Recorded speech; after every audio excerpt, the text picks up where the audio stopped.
Assalamualaikum warahmatullahi wabarakatuh. Saya Siti Karimah dari kelas D3 Anafarma 2B dengan nomor NIM P171-2018-3057. Di sini saya akan menjelaskan tentang efek bahan kimia obat atau BKO, yaitu allopurinol yang ada dalam obat tradisional. Sebelum itu, saya akan menjelaskan tentang apa itu obat tradisional. Menurut BPOM, obat tradisional adalah bahan atau ramuan yang berupa tumbuhan, bagian hewan, mineral atau campuran dari bahan-bahan tersebut yang digunakan secara turun-temurun untuk proses pengobatan.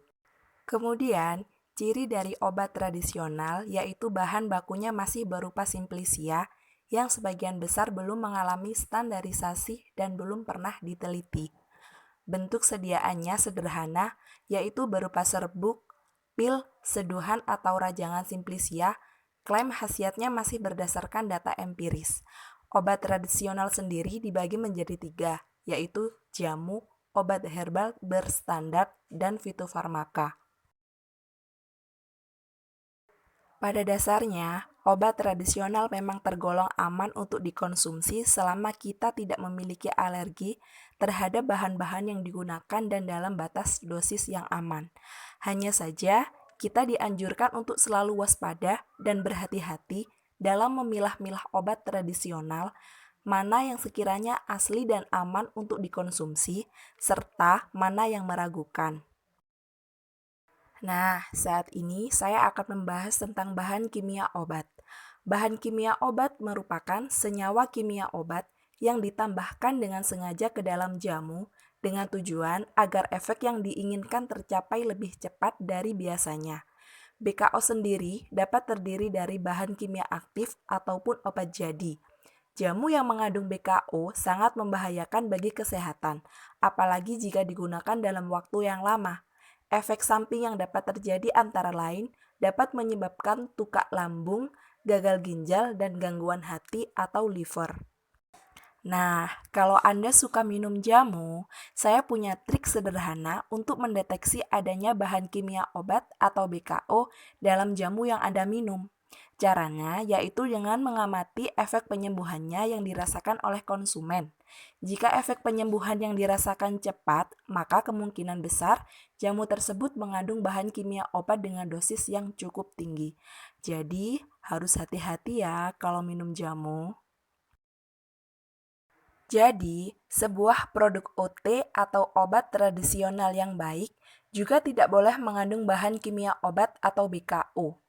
Alkohol lebih dari 1% juga tidak boleh, kecuali dalam bentuk tertentu dan harus diencerkan terlebih dahulu. Kemudian tidak boleh mengandung narkotika dan psikotropika, serta bahan lain yang dapat membahayakan kesehatan tubuh.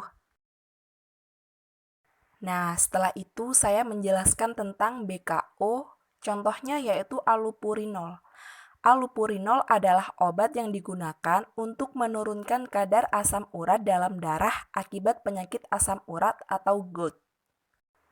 Allopurinol ini tersedia dalam bentuk tablet 100 mg dan 300 mg. Allopurinol bekerja dengan cara menurunkan kadar asam urat dalam darah dengan menghambat zat santin oksidase.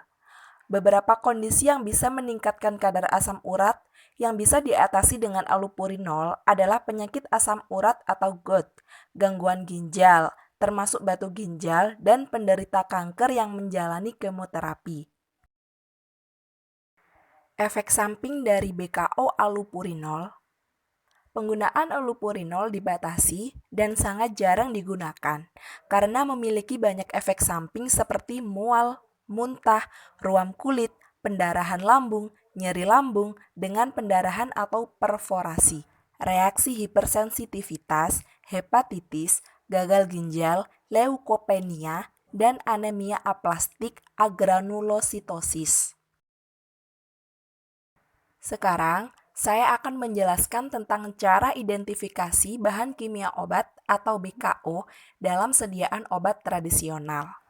Saya mengambil dari jurnal yang berjudul analisis kualitatif kandungan bahan kimia obat atau BKO dalam jamu asam urat yang beredar di Kabupaten Pekalongan. Kemudian, alat yang digunakan adalah chamber kromatografi, tabung reaksi, neraca analitik, Erlenmeyer, cawan, batang pengaduk, corong gelas, gelas ukur, labu ukur, mikroskop, objek gelas, dan dek gelas. Dan bahan yang digunakan yaitu sampel 1 jamu merek Tawon, sampel 2 jamu merek Amurat, sampel 3 jamu merek Akar Tanjung, sampel 4 jamu merek Cap Kijang, sampel 5 jamu merek Sidomanjur, dan sampel 6 jamu merek Flu Tulang. Kemudian bahan yang digunakan ada standar allopurinol dan piroxicam, silika gel GF254, etanol, kertas saring, aquades, toluen, natrium hidroksida, amonium hidroksida, dan N-butanol. Untuk prosedur analisisnya menggunakan 3 uji, yaitu uji organoleptis, yang kedua uji mikroskopis, dan yang ketiga uji yang menggunakan metode kromatografi lapis tipis. Yang pertama, uji organoleptis. Caranya yaitu dengan mengambil sedikit bagian dari sampel, diletakkan pada objek gelas, kemudian diamati bentuk, warna, bau, dan rasa dari sampel. Yang kedua yaitu uji mikroskopis. Caranya dengan mengambil sedikit bagian dari sampel, diletakkan pada objek gelas dan ditetesi kloral hidrat bila perlu dengan adanya pemanasan. Kemudian diamati bagian dari penyusun jamu dengan berpedoman pada MMI dan FHI. Dan yang ketiga adalah metode kromatografi lapis tipis. Yang pertama, harus membuat larutan pembanding piroxicam, yaitu dengan cara sebanyak 20 ml N-butanol ditambahkan 20 ml amonium hidroksida, lalu dikocok hingga homogen dan dietkan dengan aquades. Lapisan bawah dibuang, lalu dikocok lagi hingga homogen dan dietkan dengan aquades. Setelah itu, membuat larutan pembanding allopurinol dengan cara 50 ml allopurinol ditambahkan 10 ml natrium hidroksida 0,1 N, kemudian dietkan dengan aquades. Tahap analisisnya yaitu 1. Totolkan sampel yang telah dipekatkan pada lempeng silika gel. Yang kedua, totolkan bahan kimia obat atau baku pembanding atau baku standar pada lempeng yang sama. Yang ketiga, masukkan lempeng pada bejana kromatografi yang telah berisi larutan pengembang atau eluen. Yang keempat, amati titik noda pada kromatografi lapis tipis.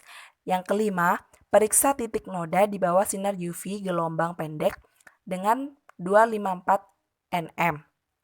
Yang keenam, hitung nilai RF dan bandingkan nilai RF sampel dengan nilai RF baku standar bahan kimia obat atau BKO. Hasil analisis yang didapat dari hasil penelitian ini dapat disimpulkan bahwa pada sampel jamu asam urat, sampel 4, 5, dan 6 positif mengandung BKO allopurinol karena ketiga sampel tersebut memiliki nilai RF yang hampir sama dengan nilai RF larutan pembanding. Sekian yang dapat saya sampaikan. Apabila ada kesalahan, mohon dimaafkan dan dimaklumi. Terima kasih. Wassalamualaikum warahmatullahi wabarakatuh.